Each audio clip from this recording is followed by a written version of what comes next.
Gli impotenti del mondo non riescono a fermare la guerra che hanno iniziato. Gli impotenti del mondo hanno le loro sedie orrende piantate sulle morte innocenti.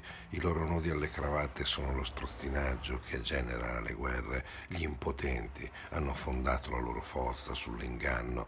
Fanno discorsi vacui, banali, ma si capisce da che parte stanno.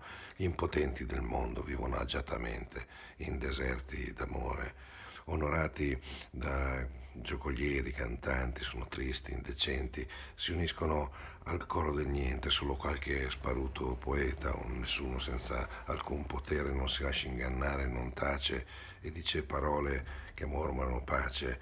Ma tu siediti un attimo e dimmi a che fonte si afferra la tua forza, il tuo piccolo potere, sei sicuro che vanità, comfort, carriera non siano già in potenza di guerra?